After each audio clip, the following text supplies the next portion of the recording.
बिस्मिल्लाहिर्रहमानिर्रहीम अस्सलाम वालेकुम। हैप्पी किसान पाकिस्तान ते खुश आमदीद दोस्तों। मकई के हवाले नाल वीडियो लैके तुहाडी खिदमत च हाज़र हाँ जी। मेरे टेबल ते बहुत सारिया प्रोडक्ट जिहड़ियां ने वो तुहानूं नज़र आ रही ने। अज दी वीडियो च मैं अपने दोस्तों नाल फाल आर्मी कंट्रोल, मकई के सुंडी का कंट्रोल और जड़ी बूटियां के कंट्रोल वास्ते मुख्तलिफ प्रोडक्ट जिहड़ियां ने वो मैं अपने टेबल ते रखियां ने और मार्केट में अच्छिया प्रोडक्ट चुन के उन्होंने कंबीनेशन जोड़ा वो सामने रखा है ताकि बहुत सारे दोस्त हज़रात जोड़े ने उन्होंने फसल जड़ी बूटियां तो बहुत ज़्यादा मुतासर होंगी है, पैदावार के कमी का बायस बनती है और फाल आर्मी और सुंडी वगैरह शूट फ्लाई का अटैक जोड़ा बहुत ज़्यादा हो जाता है, जिसकी वजह तो उन्होंने मैनेजमेंट एडी अच्छी नहीं होंगी और पैदावार के चीज़ा जड़ियाँ बहुत ज़्यादा कमी का बायस बनदियां ने। यह सारिया प्रोडक्ट तुहाडे सामने पईयां बहुत ही अच्छिया और जानदार प्रोडक्ट ने और ये वीडियो बनाने का मकसद जोड़ा है वो मकई की एक अच्छी मैनेजमेंट दो जड़ी बूटियों के हवाले नाल भी और फाल आर्मी सुंडी के हवाले नाल भी अच्छी मैनेजमेंट इन्हां चीज़ों नाल हो जाएगी और अच्छिया चीज़ा जड़ियाँ मार्केट वो चुक के तुहाडे सामने रखियां ने।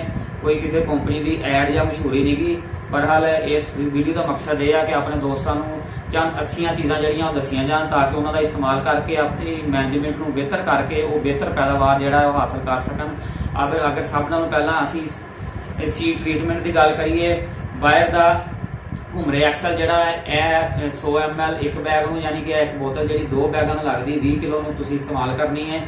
यदा अगर तुम इस्तेमाल करो तो तुहाडी फसल जी है अर्ली तौर पर शूट फ्लाई तो महफूज रहेगी बहुत अच्छा और जबरदस्त इसका रिजल्ट है।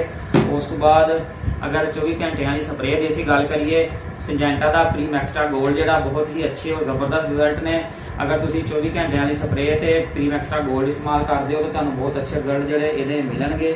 इस तो बाद तुसीं अगर 24 घंटे वाली स्प्रे नहीं कर सके किसी वजह तो उस तो बाद वाली ऑप्शन जी अपने को मौजूद है जी बायर की अडिंगो। तुसीं इहनूं 132 ml 120 लीटर पानी इस्तेमाल करना है एकड़ के उत्ते और एक पत्ते तो लाके 3 पत्ते की हालत में स्प्रे करना बहुत ही अच्छे और जबरदस्त रिजल्ट जोड़े मौजूद ने। इस तो बाद आ गई हिफाजती स्प्रे की अगर असीं गल करिए प्रोक्लेम सिंजेंटा का 5% एमामेक्टन है और ये शूट फ्लाई वास्ते तुसीं कॉन्फिडोर का इस्तेमाल करो। इन्होंने दोनों का अगर तुसीं इकट्ठा स्प्रे करते हो तो तुहाडी फसल शूट फ्लाई तो भी महफूज रहेगी और सुंडी तो भी अर्ली तौर पर महफूज रहेगी। और अगर तुसीं किसी वजह तो प्रीम एक्स्ट्रा गोल्ड का स्प्रे भी नहीं कर सके, अडिंगो का स्प्रे भी नहीं कर सके तो फिर सिंजेंटा की गैंग भी तुसीं लैके तकरीबन 1.5 एकड़ तो 2 एकड़ गंद की सूरत हाल के हिसाब नाल इहदा स्प्रे होंदा बहुत ही अच्छे और जबरदस्त रिजल्ट जोड़े ने वो गैंगवी दे सिंजेंटा की गैंगवी दे हैगे ने जी। तुसीं इहदा इस्तेमाल करो। इस तो बाद पहला स्प्रे जोड़ा है वो प्रोक्लेम और कॉन्फिडोर का करने तो बाद उस तो बाद तुसीं अगर वाइगो का बायर का वाइगो इस्तेमाल करते हो तो बहुत ही अच्छी और जबरदस्त रिजल्ट ने। दूसरी स्प्रे हिफाजती वाइगो की करोगे तो तुहाडी फसल जी वो फाल आर्मी तो महफूज रहेगी।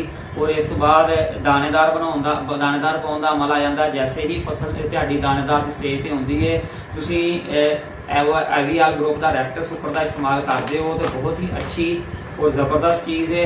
अगर तुसीं इहदा इस्तेमाल करो तो तुसीं जिहड़ा तुहाडी फसल जिहड़ी है वो फाल आर्मी बोरर तो महफूज रहेगी और अच्छी पैदावार लैके जाएगी। तो जी दोस्तों मार्केट के अच्छिया चीज़ा जिहड़ियां ने वो तुहाडे सामने रखियां सी, उहदा निचोड़ रखिया सी। अगर तुसीं ये प्रोडक्ट तुसीं नहीं इस्तेमाल करना चाहुंदे, तुसीं सीड ट्रीटमेंट किसी अच्छी कंपनी का लैके जिहड़ा तुहाडा तुसीं तजर्बा कीता होवे उहदा इस्तेमाल करना। 24 घंटे वाली स्प्रे कोई अच्छी कंपनी की लैके इस्तेमाल करनी और बर वक्त इस्तेमाल करनी है। पहले पत्ते तो तीसरे पत्ते तक अडिंगो बहुत जबरदस्त है इस्तेमाल करो और 74-68 का इस्तेमाल नहीं करना। इस तो बाद फौरी स्प्रे जोड़ा एमामेक्टन का 5% तुसीं किसी भी कंपनी का अच्छा लैके कर सकते हो, बहरहाल फौरी करना है ताकि तुहाडी फसल जी है वो महफूज रहे। कॉन्फिडोर का अगर तुसीं इस्तेमाल नहीं करना चाहते तो क्लोथाइन डी का इस्तेमाल तुसीं करो, छूट फ्लाई वास्ते बड़े अच्छे रिजल्ट ने। गैंग भी तुसीं अगर गैंग भी की जरूरत पैंदी है तो गैंग भी तुसीं किसी अच्छी कंपनी की लैके और उन्होंने को रिकमेंडेड डोज पुछ के फास्ट तरीके के नाल तुसीं गैंगवी का स्प्रे करना तो अच्छे रिजल्ट मिलणगे। तीसरी स्प्रे वाइगो का इस्तेमाल नहीं कर सकते तो तुसीं किसी अच्छी कंपनी का प्रोडक्ट बर वक्त इस्तेमाल करो। तुहाडी फसल ते सुंडी दे आउण अटैक तो पहले अगर तुसीं हिफाजती स्प्रे दूसरा कर दोगे तो तुहाडी फसल जिहड़ी महफूज रहेगी। ਦਾਣੇਦਾਰ ਤੁਸੀਂ ਰੈਕਟਰ ਸੁਪਰ ਦਾ ਇਸਤੇਮਾਲ ਨਹੀਂ ਕਰ ਸਕਦੇ। ਤੁਸੀਂ ਕੋਈ ਵੀ ਅੱਛਾ ਦਾਣੇਦਾਰ ਦਾ बर वक्त ਇਸਤੇਮਾਲ ਕਰਨਾ ਹੈ। ਇਹ ਬੋਰਰ ਦੇ ਹਮਲੇ ਹੋਣ ਤੋਂ ਪਹਿਲੇ ਇਸਤੇਮਾਲ ਕਰਨਾ ਤਾਂ ਕਿ ਤੁਹਾਡੀ ਫਸਲ ਜਿਹੜੀ ਉਹ ਅੱਛੀ ਔਰ ਭਰਪੂਰ ਹੋਵੇ ਔਰ ਮੁਕੰਮਲ ਜਿਹੜੇ ਤੁਹਾਡੇ ਪਲਾਂਟ ਤੁਸੀਂ ਖੇਤ ਦੇ ਵਿੱਚ ਲਾਏ ਔਰ ਜਰਮੀਨੇਟ ਹੋਏ ਆ ਤੁਹਾਨੂੰ ਮੁਕੰਮਲ ਪੈਦਾਵਾਰ ਦੇਣ, ਮੁਕੰਮਲ ਛੱਲੀ ਦੇਣ ਔਰ ਬਿਹਤਰੀਨ ਪੈਦਾਵਾਰ ਤੁਹਾਡੀ ਆਏ। ਲੋ ਜੀ ਦੋਸਤੋ, ਮੁਖਤਲਿਫ प्रोडक्ट ਤੁਹਾਡੇ ਅੱਗੇ ਰੱਖੀਆਂ ਨੇ ਜੜੀ ਬੂਟੀਆਂ ਵਾਸਤੇ ਔਰ ਫਾਲ ਆਰਮੀ ਵਾਸਤੇ। ਔਰ ਅਗਰ बर वक्त ਤੁਸੀਂ ਇਹਨਾਂ ਚੀਜ਼ਾਂ ਨੂੰ ਇਸਤੇਮਾਲ ਕਰੋਗੇ ਜਾਂ ਇਹਨਾਂ ਚੀਜ਼ਾਂ ਦੇ ਮੁਤਬਾਦਲ ਕੋਈ ਵੀ ਮਾਰਕੀਟ ਤੋਂ ਲੈ ਕੇ बर वक्त ਉਹਨਾਂ ਚੀਜ਼ਾਂ ਦਾ ਇਸਤੇਮਾਲ ਕਰੋਗੇ ਤੇ ਤੁਹਾਡੀ ਫਸਲ ਜਿਹੜੀ ਅੱਛੀ ਹੋਏਗੀ, ਬਿਹਤਰੀਨ ਹੋਏਗੀ ਔਰ ਤੁਹਾਨੂੰ ਜ਼ਿਆਦਾ ਪੈਦਾਵਾਰ ਵੱਲ ਲੈ ਕੇ ਜਾਏਗੀ। ਲੋ ਜੀ ਦੋਸਤੋ, ਅਗਰ ਕਿਸੇ ਕਿਸਮ ਦਾ ਕੋਈ ਸਵਾਲ ਹੋਵੇ ਤੁਸੀਂ ਕਮੈਂਟਸ ਬਾਕਸ 'ਚ ਪੁੱਛ ਸਕਦੇ ਹੋ। ਮੈਂ ਕੋਸ਼ਿਸ਼ ਕਰਾਂਗਾ ਜੀ ਤੁਹਾਨੂੰ बर वक्त ਔਰ ਤਸੱਲੀ ਬਖਸ਼ ਉਹਦਾ ਜਵਾਬ ਜਿਹੜਾ ਉਹ ਦਿੱਤਾ ਜਾਏ।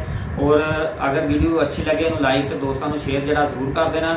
ਔਰ ਮੈਂ ਵੀਡੀਓ ਦੇ ਐਂਡ ਤੇ ਰਿਕੁਐਸਟ ਕਰਾਂਗਾ ਜਿਹੜੇ ਦੋਸਤਾਂ ਨੇ ਹਜੇ ਤੱਕ ਹੈਪੀ ਕਿਸਾਨ ਪਾਕਿਸਤਾਨ ਨੂੰ ਸਬਸਕ੍ਰਾਈਬ ਨਹੀਂ ਕੀਤਾ ਉਹ ਹੈਪੀ ਕਿਸਾਨ ਪਾਕਿਸਤਾਨ ਨੂੰ ਸਬਸਕ੍ਰਾਈਬ ਕਰ ਲਓ, ਬੈਲ ਆਈਕਨ ਨੂੰ ਦਬਾ ਲਓ ਤਾਂ ਕਿ ਮੁਖਤਲਿਫ ਫਸਲਾਂ ਦੇ ਹਵਾਲੇ ਨਾਲ ਔਰ ਮੁਖਤਲਿਫ ਫਸਲਾਂ ਦੇ ਰੇਟਾਂ ਦੇ ਹਵਾਲੇ ਨਾਲ ਵੀਡੀਓਜ਼ ਜਿਹੜੀਆਂ ਹੈਪੀ ਕਿਸਾਨ ਪਾਕਿਸਤਾਨ ਦੇ ਅਪਲੋਡ ਹੁੰਦੀਆਂ ਨੇ ਤੁਹਾਨੂੰ बर वक्त ਦੇਖਣ ਨੂੰ ਮਿਲਦੀਆਂ ਰਹਿਣ। ਅੱਲਾਹ।